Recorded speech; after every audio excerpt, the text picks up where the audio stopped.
Sinisikap ng Commission on Elections na tapusin na ngayong araw ang canvassing ng mga boto mula sa katatapos lamang na Hatol ng Bayan 2025.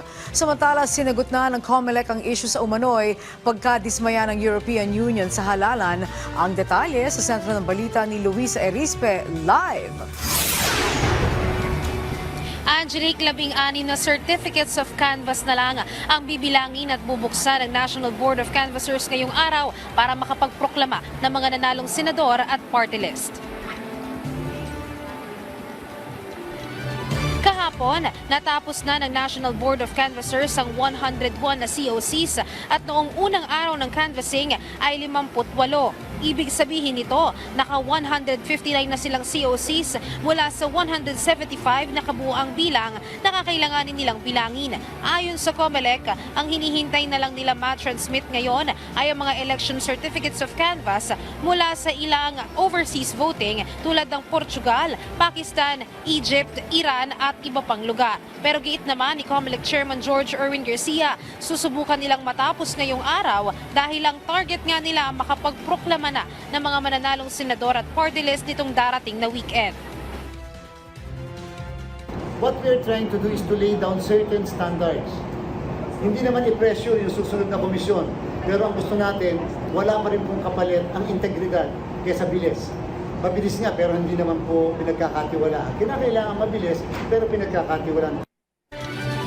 Angelique, may bulong-bulong pa rin naman sa ngayon sa mga may question sa umano'y lumalabas na maling resibo sa kanilang balota noong panahon ng botohan. Simple lang naman ang sagot ng COMELEC dito. Lumapit sa kanilang tanggapan, magsumite ng sinumpaang salaysay na iba ang lumabas sa kanilang binoto sa balota sa resibo na kanilang tinanggap. Mag-file po kayo ng sinumpaang salaysay. Napakarami po pamamaraan na pwedeng gawin. Pero importante doon, sumpaan po ninyo ang inyong sinasabi. Samantala, sumagot naman ang COMELEC sa pagkakadismaya ng European Union na hindi umano sila pinapasok sa loob ng mga presinto. Ang sabi ng COMELEC, pinayagan naman sila sa loob ng mga polling places, hindi lang talaga sa loob ng mga presinto dahil labag ito sa batas. Angelique, tulad nga ng paliwanag nitong Commission on Elections, hindi siguro nagkaunawaan ang European Union at ang kanilang kampo hinggil nga dito sa pagpapapasok sa loob ng mga polling places. Iba kasi umano ang polling places sa polling precincts.